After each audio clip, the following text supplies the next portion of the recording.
Tagore school बावड़ी की online class में आप सभी का फिर से स्वागत है। सभी स्टूडेंट्स को गुड मॉर्निंग। आज जो हमारी जो ऑनलाइन क्लास है उसका 18वां दिन है, ठीक है। इससे पहले वाली जो क्लास है उसमें हमने खरपतवार के बारे में थोड़ा सा पढ़ लिया था, उसकी परिभाषा हमने देख ली थी, ठीक है। हमारा टॉपिक था खरपतवार से सुरक्षा, जो आपको लिखना नहीं है, जो हमने इससे पहले वाली क्लास में लिख लिया था, खरपतवार से सुरक्षा, ये हमारा टॉपिक था, ठीक है। इसमें हमने खरपतवार की परिभाषा देख ली थी कि खेत में कई अन्य अवांछित पौधे प्राकृतिक रूप से फसल के साथ उग जाते हैं। अवांछित पौधे जिनकी हमें आवश्यकता ही नहीं है वो उग जाते हैं, ठीक है ना। इन अवांछित पौधों को क्या कहा जाता है? खरपतवार कहा जाता है। फिर देखो, थोड़ा सा हमने ये भी समझ लिया था कि खरपतवार को किस प्रकार से हटाया जा सकता है। मैं वापस बता देता हूँ कि खरपतवार को जैसे एक तो खेत जब हम फसल उगाते हैं उससे पहले जुताई करके उसको हटाया जा सकता है, या फिर खरपतवार को उखाड़ कर भी अलग किया जा सकता है, ठीक है ना। लेकिन उनको उखाड़ने से पहले या फिर उनको जोतकर अलग करने से पहले हमें ये मालूम होना चाहिए कि उसमें पुष्पन की प्रक्रिया व बीज बनने की प्रक्रिया संपन्न न हो। पुष्पन से वो बीज बनने से पहले ही खरपतवार को क्या कर देना चाहिए? अलग कर देना चाहिए, नहीं तो वो क्या हो सकते हैं? अपनी संख्या बढ़ा सकते हैं। खरपतवार को अलग करना क्यों आवश्यक होता है? तो अलग करना इसलिए आवश्यक होता है क्योंकि जो खरपतवार होता है वो फसल के साथ पानी है, ठीक है ना, तापमान है या प्रकाश है या खनिजों पोषक तत्व जो मिट्टी में पाए जाते हैं उनके लिए क्या करता है? प्रतिस्पर्धा करता है, और उसके कारण जो फसल को सभी पोषक तत्व है, या फिर कहने का मतलब उनके लिए आवश्यक जो है प्रकाश है, जल है, खनिज तत्व है, वो उपलब्ध नहीं हो पाता है, और उनकी अनुपलब्धता में वो सही प्रकार से वृद्धि नहीं कर पाता है और उपज भी अच्छी नहीं होती है, जिससे किसान को आर्थिक रूप से भी क्या होती है? हानि होती है। इसलिए खरपतवार को अलग करना बहुत ही आवश्यक है। इसके अतिरिक्त खरपतवार नाशी है, उसके द्वारा भी खरपतवार को अलग किया जाता है। खरपतवार नाशी का मैंने एक नाम बताया था 2,4-D, जिसका पूरा नाम होता है 2,4 dichlorophenoxy acetic acid, 2,4 dichlorophenoxy acetic acid, 2,4 dichlorophenoxy acetic acid, किसका नाम होता है? 2,4-D का पूरा नाम होता है, ठीक है ना। इसको छिड़काव भी किया जाता है फसलों में। अब देखो, जैसे हम बात करें, लेकिन छिड़काव करना किसान के लिए स्वास्थ्य के लिए हानिकारक होता है, इसलिए मास्क लगाकर और सही तरीके से किसान का करना चाहिए, छिड़काव करना चाहिए। तो खरपतवार से सुरक्षा में हमारी क्या हो गई थी? परिभाषा हो गई थी। उसके बाद में लाइन चेंज करके लिखेंगे कि खरपतवार हटाने को क्या कहते हैं? निराई कहते हैं। ये लाइन चेंज करके हमें लिखना है, तो लिखो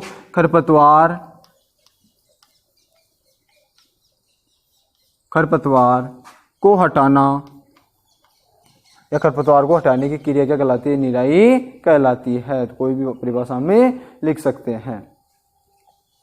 खरपतवार को हटाने को निराई कहते हैं।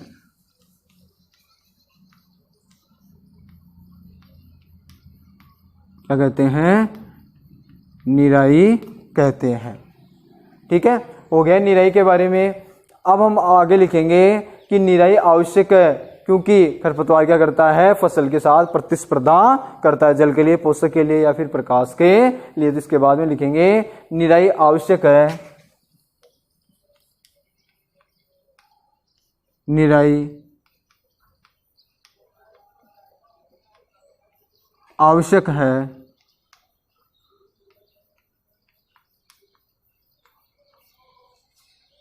क्योंकि खरपतवार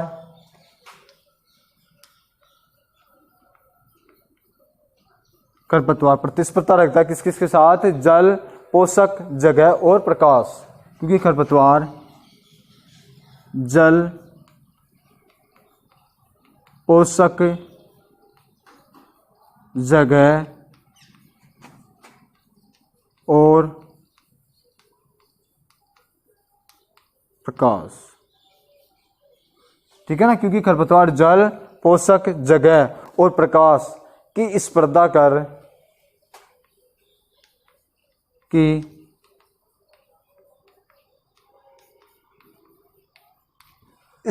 कर फसल की वृद्धि पर प्रभाव डालते हैं।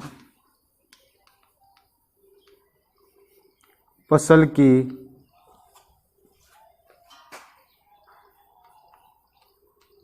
वृद्धि पर प्रभाव डालते हैं। हो गया यहाँ तक? ठीक है ना। इसलिए उसको क्या करना, खरपतवार को हटाना क्या है, आवश्यक होता है, या फिर निराई की प्रक्रिया क्या होती है, आवश्यक होती है। क्योंकि ये क्या करते हैं, जल है, पोषक है, जगह है या प्रकाश के लिए फसल से क्या करते हैं, स्पर्धा करते हैं, इसलिए इसको हटाना आवश्यक होता है। ठीक है ना। अब हम इसके बाद में लिखेंगे कुछ खरपतवार कटाई में भी बाधा डालते हैं तथा मनुष्य और पशुओं के लिए भी विषैले हो सकते हैं। तो आगे लिखेंगे कि कुछ खरपतवार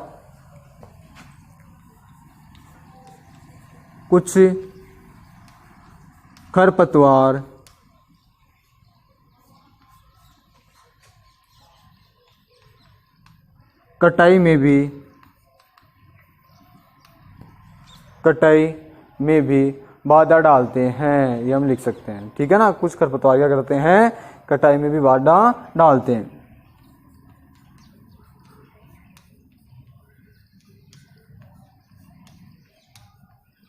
ठीक है।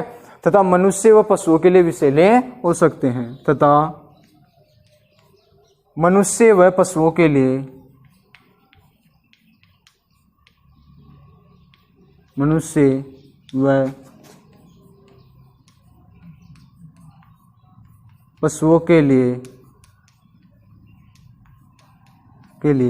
विषैले हो सकते हैं, विषैले हो सकते हैं।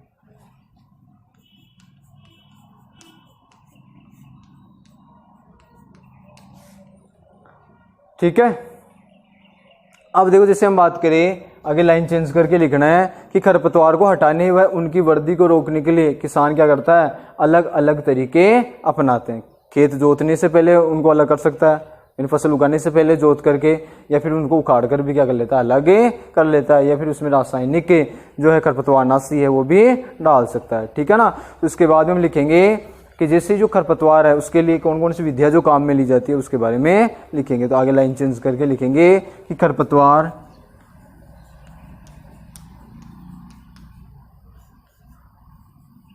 को हटाने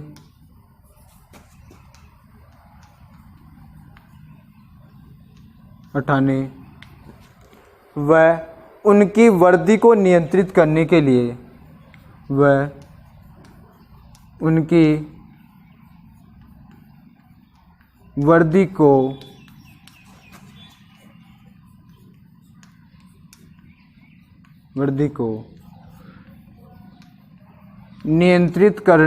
लिए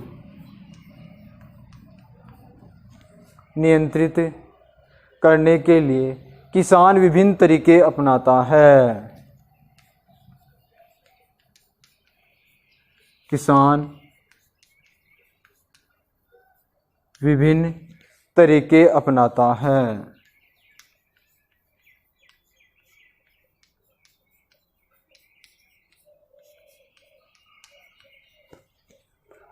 ठीक है ना।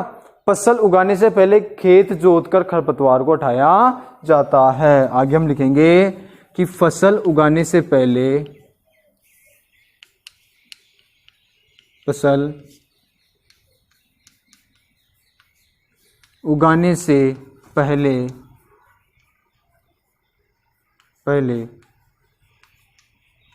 खेत जोतकर खरपतवार को हटाया जाता है। खेत जोतकर खरपतवार को हटाया जाता है। ठीक है ना। खेत जोत कर क्या कर सकते हैं, खरपतवार को हटा सकते हैं। ठीक है। इसके साथ हम बात करें, यहाँ तक हम आपने लिख लिया होगा कि खरपतवार को हटाने व उनकी वृद्धि को नियंत्रित करने के लिए किसान विभिन्न तरीके अपनाता है। फसल उगाने से पहले खेत जोतकर खरपतवार को हटाया जाता है। यहाँ तक शायद सभी ने लिख लिया होगा। ठीक है। उसके बाद में देखो, जिससे हम बात करें, इसको मैं साफ कर देता हूं। इसके बाद में आगे लिखोगे कि जैसे जो खरपतवार है उसको हटाना क्या होता है, आवश्यक है, और उसका जो सबसे बढ़िया जो तरीका है, यानी सर्वोत्तम तरीका कब हटाया जाए उसको, तो पुष्पन से या बीज बनने से पहले उनको उठाने का तरीका क्या है, सबसे अच्छा है। बीज बनने से पहले या पुष्पन क्रिया से पहले उनको हटाना क्या है, आवश्यक है। तो आगे लिखेंगे कि खरपतवार हटाने का सर्वोत्तम समय, आगे हम लिखेंगे खरपतवार हटाने का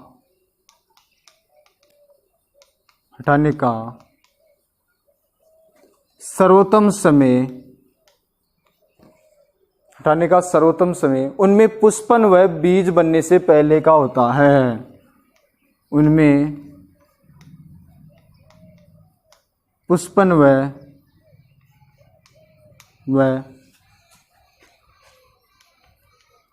बीज बनने से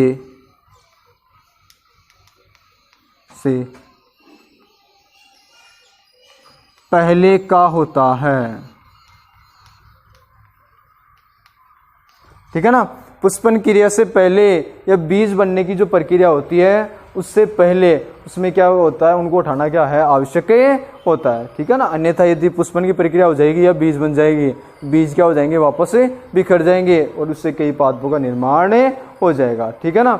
अब देखो, जैसे हम बात करें, इसके अतिरिक्त खरपतवार पौधों को हाथ से जड़ सहित उखाड़कर अथवा भूमि के निकट से काटकर समय समय पर क्या किया जा सकता है, हटाया जा सकता है। उससे पहले ये उतार लो।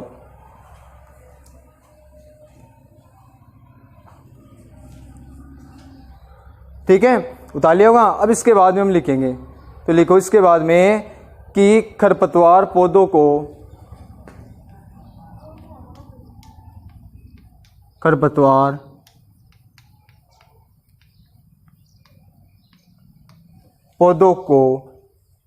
ठीक है ना, हाथ से जड़ सहित उखाड़कर,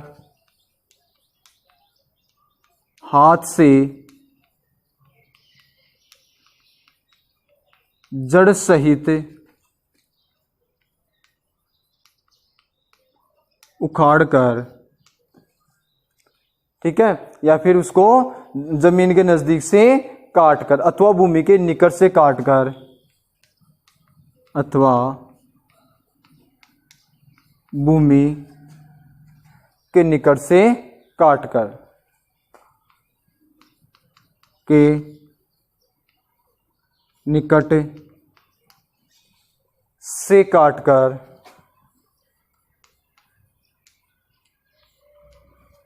काटकर समय समय पर हटा दिया जाता है। समय समय पर हटा दिया जाता है। ठीक है, यह कार्य खुरपी या हैरो की सहायता से किया जाता है। इसके बाद में लिख लेंगे, यह कार्य खुरपी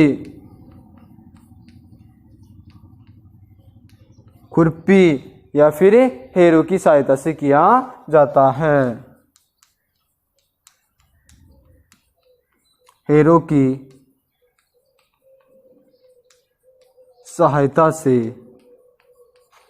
किया जाता है। ठीक है, ये हो गया खरपतवार को हटाना। यहां तक शायद सभी ने कर लिया होगा कि उसका सबसे बढ़िया तरीका है कब हटाया जाए उसको, पुष्पन में बीज बनने से पहले हटा देना चाहिए। कब हटा देना चाहिए, पुष्पन में बीज बनने से पहले हटा देना चाहिए। ये चीज ध्यान रखने की बात है। ठीक है ना, उसको जड़ से उखाड़ सकते हैं या फिर जमीन के पास से उसको काटा जा सकता है। इसके लिए खुरपी को काम में ले सकते हैं या फिर हैरो की सहायता से ऐसा किया जा सकता है। आज की क्लास में इतना ही, इसको सही प्रकार से याद कर लोगे।